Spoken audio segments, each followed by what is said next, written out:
Pra mim, esse foi o melhor episódio da temporada até agora.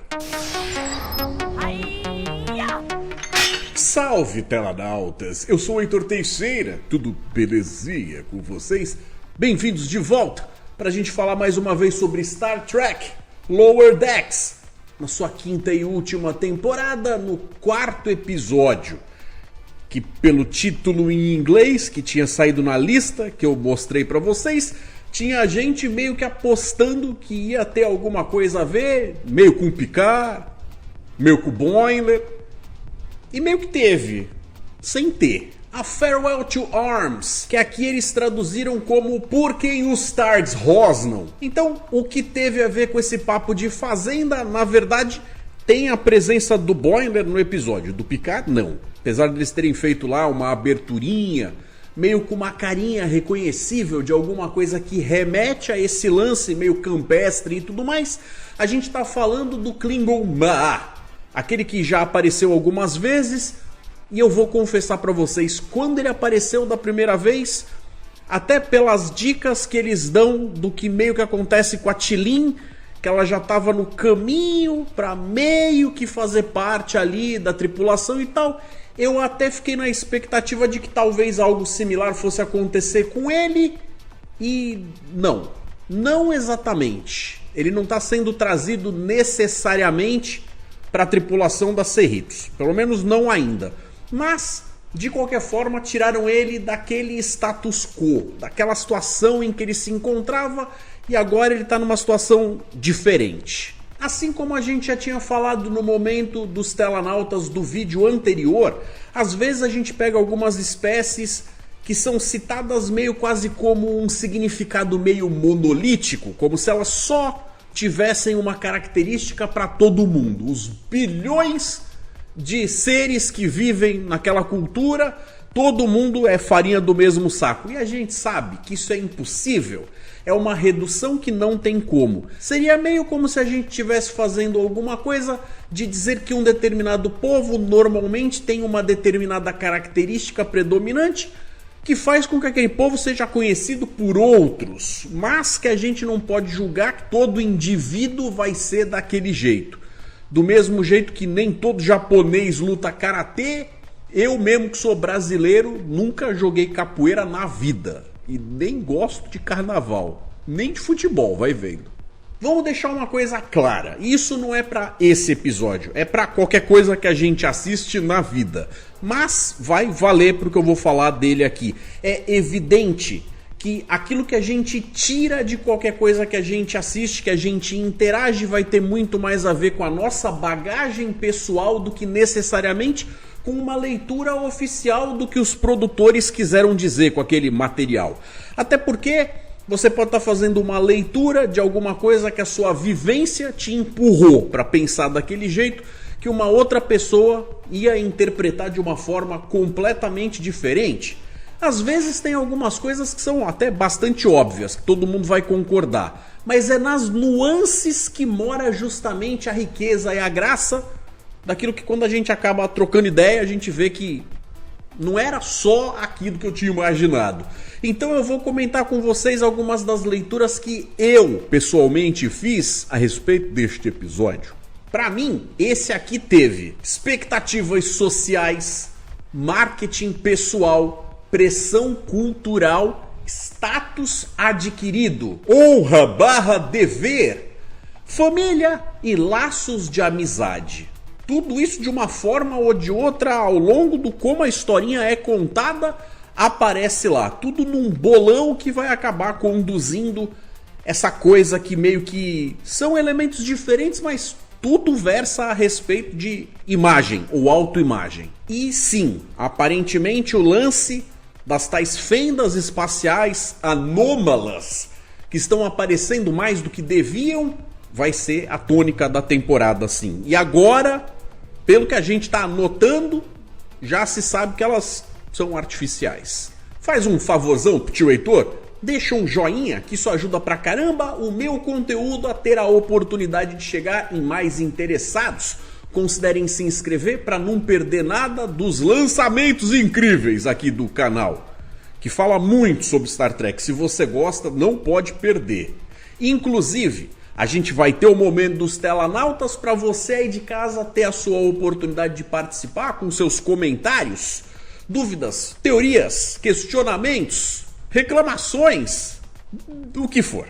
O que vocês quiserem mandar, desde que respeitando as regras que estão na descrição desse vídeo, vocês vão ser muito bem-vindos. Como são bem-vindos os telanautas que participaram hoje. Então fiquem até o final para não perder. A partir desse ponto aqui eu vou comentar as duas historinhas que se entrelaçam ao longo do episódio, sem medo de ser feliz e sem poupar nenhuma surpresa. Então fica aí o aviso de spoiler.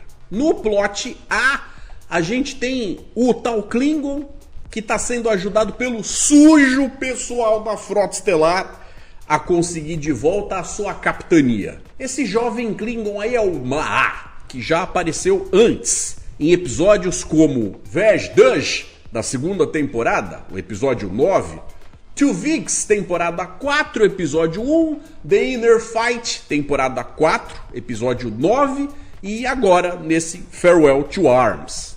Lá no primeiro episódio em que ele apareceu, fizeram justamente um negócio que é atrelado com a ideia de Lower Decks, ou seja, onde ele era um subalterno, um Lower Decker de uma nave Klingon.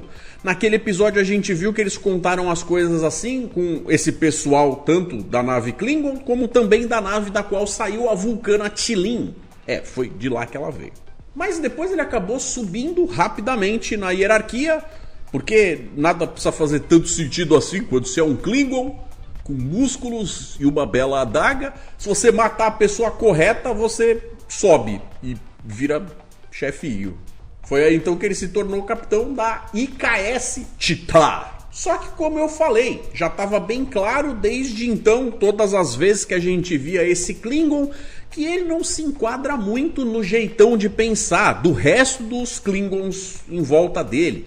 Parece que ele tem um jeito diferente de pensar que faz com que ele não se encaixe dentro da própria cultura, quase que como visto ali como um pária, que é justamente o que fazia com que a gente desse essa pitacada, essa teorizada de que talvez estivessem arranjando um jeito de fazer ele se tornar mais uma aquisição para a tripulação da Cerritos, ou de alguma forma vir participar das historinhas junto com essa galera mais vezes, o que faria sentido.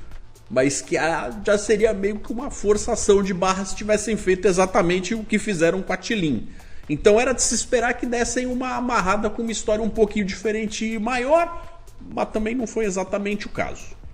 Para conseguir então ter direito a ser capitão de uma nave, de uma embarcação Klingon qualquer, ele vai precisar da aprovação do Conselho de Supervisão Klingon. Tipo, os caras colocando alguma burocracia no meio do jeito guerreiro todo dos caras serem e tal. O problema todo é, se lá no outro episódio ele acabou matando aquele Klingon para poder resolver a situação e tal, ele acabou comprando briga justamente com o irmão do cara que é um dos 3 mais importantes desse tal conselho aí. É claro que o cara vai transformar a vida dele no inferno e dificultar tudo pra cacete para ele conseguir fazer as coisas. Ele vai ter que passar por uma série de situações com muita dor, conseguir capturar um Targ gigante, aquele negócio todo, e ainda fazer com que essas coisas aconteçam de uma forma que o cara lá se sinta satisfeito. O problema todo é que uma das coisas que o cara pede é que ele sacrifique justamente uma das pessoas do grupo dele, que é a molecadinha da frota, que vai lá, a Mariner e o Boimler, ajudar ele e o próprio irmão. Então, para não deixar isso acontecer, o que ele acaba fazendo é sugerindo que ele vai tirar a vida dele próprio. O que é muito honrado e tudo, muito condizente. Mas se ele morrer, ele não alcança o objetivo. Porque o que adianta para você alcançar o objetivo de se tornar capitão, você ter que se matar? Então eles têm que arranjar um jeito de contar essa história de um jeito que isso seja resolvido, não é mesmo? Que o cara tem honra, a gente já percebeu, mas para a solução da pendenga, o que eles fazem é invocar lá uma solução de uma regra antiga e obscura dos Klingons. Claro, só eles mesmo para fazer esse tipo de pataquada, com aquelas regras que vão ter que ser seguidas porque, você sabe, honra, não é isso? E burocracia de guerreiro. Então, para poder respeitar os pré-requisitos para se entrar em Stovokor, o que ele faz é chegar pro tal cara que tá fazendo da vida dele um inferno e ir virando pro cara e falando que ele está recrutado de forma compulsória, obrigatória. E agora que ele faz parte do timinho, ele escolhe justamente esse cara pra morrer e ser sacrificado. Ou seja, olha aí, parece a política brasileira. Já no plot B, com a outra historinha, que a gente de vez em quando dá aquela desviadinha pra dar uma pescoçada e ver o que tá acontecendo lá, os caras pegaram outro personagem, dessa vez o psicólogo, psiquiatra, mais pentelho, mais chato e mais sem graça que eu já vi nessa franquia, que é o Dr. Miglimo, o pássaro, e conseguiram contar uma historinha que eu posso até não ter passado a gostar mais dele enquanto personagem, mas eu pelo menos entendi que teve propósito no como eles fizeram a narrativinha ali. Meio, sabe aquela coisa de você contar uma historinha que às vezes é tão exagerada que serve pelo menos como uma espécie de metáfora para falar da vida real? Então, conseguiram ser felizes ao ponto de falar sobre problemas que a gente vê no nosso mundo cotidiano diariamente, com pessoas tentando cuidar da sua imagem e o como são percebidos pelas suas sociedades, quase no nível da doença mental, o que ali chega a ser uma coisa até bastante irônica, porque saúde mental é justamente a área de atuação desse cara. Essa história acaba gerando então em torno do lance dele desmascarar dois críticos safados de comida quando ele tá dando uma de chefe. O que acaba lembrando até um pouquinho aquele filme do Ratatouille, que tem aquele crítico e tal, aquele negócio todo, apesar de seguir por um caminho bastante diferente. E é claro, ele lembra isso várias vezes ao longo do episódio. Ele estava tentando ser reconhecido como um chefe de cozinha, apesar deles terem feito lá uma parada de que a primeira tentativa ele até usou o sintetizador, e aí eles colocam em questão o quanto de mérito ele tem naquilo, que também tem muito a ver com o lance dele acabar tentando se justificar de, poxa, mas quem cuidou de todo o código para fazer a comida fui eu. E isso hoje em dia, principalmente com esse papo de inteligência artificial, acaba pondo em questão e julgamento justamente essa coisa de quem usa a inteligência artificial está sendo de fato um artista? Isso é um papo polêmico, complicado, mas de qualquer forma lá na segunda tentativa ele acaba fazendo ele mesmo, sozinho, desde o zero, com todos os ingredientes naturais e tal, mas mesmo quando fica meio evidente que essa sendo uma coisa que ele faz de forma secundária, ainda que ele queira ter sucesso ali, ele tem que usar as ferramentas daquilo que é o forte dele, a profissão dele, o que faz com que ele tenha destaque na vida, que é justamente a profissão de psicólogo, que é da onde ele consegue tirar a maior força para resolver o problema que ele comprou quando ele nem deveria estar passando por aquilo, é só gente escrota que está fazendo ele sofrer mesmo. Então, se for juntando aí as historinhas de ambas essas traminhas, do plot A e do plot B, a gente vai ver que aquelas coisas que eu citei na minha listinha de nesse episódio tem acabam aparecendo aos pouquinhos, nos diálogos, nas situações, nas circunstâncias em geral. E as reviravoltas ficam justamente então por parte daquilo que, mesmo parecendo um caso perdido, é capaz de fazer com que o cara dê a volta por cima e os seus protagonistas consigam encontrar os seus lugares nessa patotinha, nessa sociedadezinha na qual eles estão inseridos. O que é o mais importante ali, naquele momento, no fim das contas. Então, resumindo, a historinha A é resolvida quando o Maa faz o uso lá do tal recrutamento obrigatório. Foi meio um troço tirado da cartola de última hora para resolver a parada, mas em se tratando de Klingons eu nem acho que ficou deslocado. E no plot B, quando ele vai desmascarar os abusadores, o que eles usam na real mesmo é titica sintetizada, fazendo com que eles sejam obrigados a dar o braço a torcer de que eles não tinham a menor capacidade de estar julgando nada que tenha cheiro ou gosto, porque eles perderam essa capacidade. Mas eles não queriam perder o status de mandar nos outros e serem snobs e aquele negócio todo e tal. Então o negócio era seguir de forma injusta mesmo. Chato, né? Como eu falei, o que acaba amarrando as duas histórias é justamente essa coisa da percepção sobre si mesmo e o como você quer ser visto pela sociedade à sua volta. O que é compreensível, natural, normal, mas não deveria ser feito ao ponto de se tornar algo patológico, nem descaracterizar quem você é como pessoa mesmo, no fim das contas. Então, tendo analisado e dado os meus pitacos a respeito do episódio, agora a gente finalmente chega no momento dos telanautas, onde o Gervásio mandou pra gente: oi, Heitor, agora eu vi o episódio antes de postar aqui. Assim, sem grilo. Gostei desse episódio e achei legal como as duas tramas se conectam, pois realmente a falta de comunicação pode gerar muito problema na vida. Agora, esse é o segundo episódio que lida com as realidades paralelas, fendas quânticas. Acho que esse vai ser o tema que vai unir a trama geral dessa temporada. Se for isso, amei. Gervásio, então você amou mesmo, porque nesse episódio aqui a gente descobriu que é bem isso. Tem todo esse negócio do pano de fundo serem as realidades alternativas que de alguma forma ainda vão continuar aparecendo para amarrar uma história maior de temporada.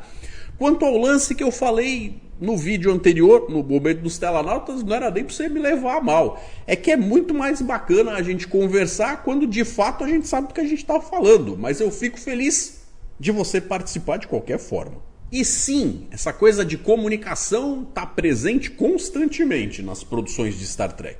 Já o Júlio César enviou: uma pena Lower Decks estar nos seus passos finais. Já acabaram com Prodigy e estamos ficando sem bom material de Star Trek. Mas vamos saborear estas últimas garrafas desse bom vinho. Esse esqueminha de realidades alternativas podem nos levar a bons enredos, levando os Lowers a visitar outras séries do Trekverso. Seria legal. Quanto aos 3 primeiros episódios, todos bastante esquecíveis, sem nenhum argumento que nos leve a ter o que pensar, o que é a tônica do programa. O que sobra nessas últimas temporadas é poder rir um pouco da rebeldia da Vulcana T'Lin. Júlio César, olha só, como eu falei, esse 4º episódio aqui pra mim foi o melhor até então. Realmente, se a gente for ver as temporadas anteriores, eles tiveram uns episódios bastante bobinhos, mas mais pra perto do final acabavam aparecendo alguns que, na minha opinião, acabavam sendo superiores em termos de relevância dramática. Agora, como eu falei no começo do vídeo, a beleza está nos olhos do observador, assim como as coisas que a gente vai pensar de dentro de cada história. Ah, eu acho que aquela frase me lembra tal situação da minha vida, ou eu acho que eles tentaram dizer tal coisa, eu acho que o valor está nisso, nisso e nisso. Está muito mais na audiência do que no episódio em si. Eu consigo ver que os 3 episódios anteriores tiveram, sim, aquela determinada ideia para transmitir, que algumas vezes foi um pouquinho mais feliz e outras nem tanto. Mas dessa vez aqui eu acho que eles conseguiram fazer algo bacana, que merece o meu joinha. E com o retorno do Bruno Chassot nós temos: na temporada passada tinha aquela trama da nave misteriosa por trás dos episódios, e eu tinha a esperança de que nessa temporada, por ser a última, também tivesse algo parecido. Talvez seja a questão das rupturas. Exatamente, Brunão, as rupturas. Agora, se no fim das contas vai ser algo bobinho, que nem um Locarno da vida, não sei. Porque fã tem dessas. Os caras mostram um negocinho desse tamanho e a gente faz umas teorias mirabolantes de umas coisas escalafobéticas gigantes e depois não é nada disso. É algo que não dá nem pra cobrar dos caras, porque a expectativa é nossa. Mas ser fã é isso. É conviver com a desmoralização de que as nossas ideias não são atendidas sempre. É triste, mas é realidade. Então é isso, galera. Obrigado por terem participado e por você que assistiu até aqui. Muito obrigado. Não esquece de dar aquele joinha. Se inscreve no canal. Não esqueçam também que domingo tem lançamento do Sci-Fi News com os resumos das notícias da semana. Fiquem com 2 sugestões de vídeo para seguir acompanhando o meu conteúdo. Um forte abraço, galera. E até mais.